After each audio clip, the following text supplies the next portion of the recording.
What if Deadpool was invited to his own movie? Lights, camera, action!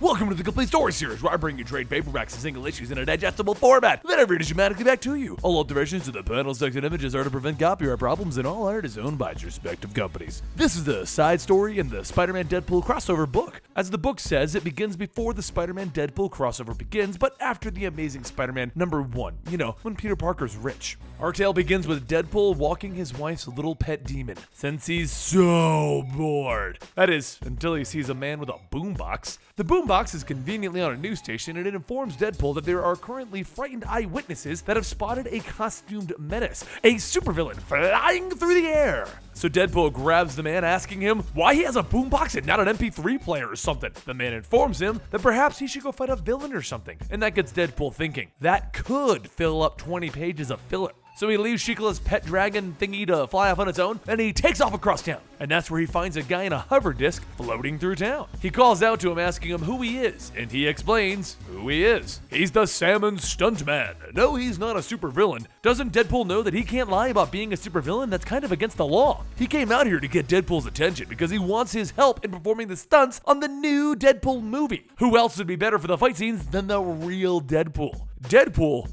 is in shock. A movie about moi?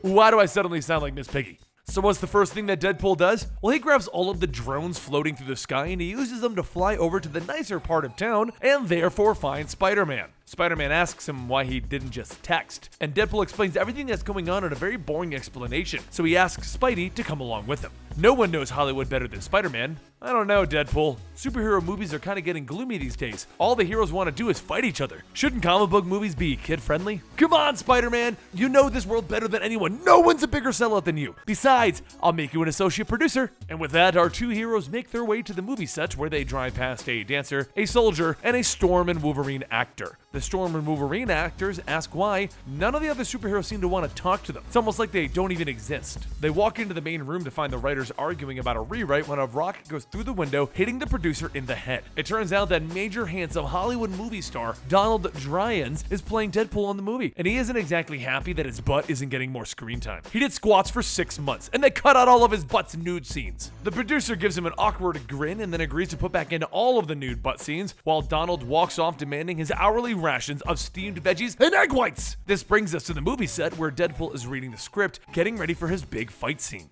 As Salmon Stuntman flies in and prepared for his moment in the limelight, he opens up the fighting by telling Deadpool to drop all of his weapons into the bag. Can't have them accidentally going off. And with that, they call action! And Deadpool leaps in. Have at thee! You know, you don't have to talk during this. Quickly, Deadpool sees something is wrong when Salmon Stuntman blasts the ground, nearly taking out Little Wade. Then he burns Deadpool's face, throwing him to the ground. Salmon Stuntman then begins to laugh.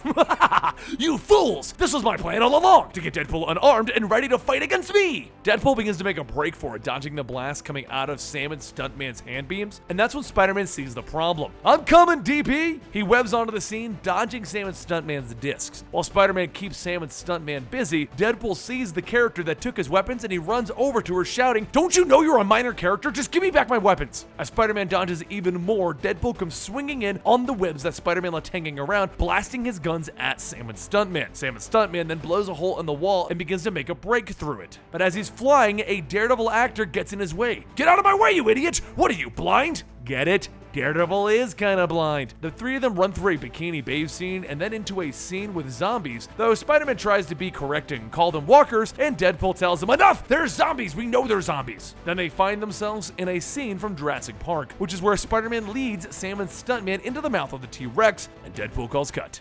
They both walk over for a classic Scooby-Doo unmasking, and they discover that Salmon Stuntman is actually Donald Dryans. It turns out that he wanted to stop Deadpool to keep the real Deadpool from interfering with the movie by using his fourth wall breaks. Then, Donald is arrested and hauled off. The producer runs over asking what they should do now that his star has been arrested, and Spider-Man suggests that they hire someone like maybe Ryan Reynolds. He's so much better. But the producer gets another idea. And a few months later, we get Nighthawk vs. Hyperion, Yawn of Boredom. You won't believe that their mothers share the same first name. Deadpool and Spider-Man walk out of the movie with Deadpool asking, how can they be fighting and then be best friends the next minute?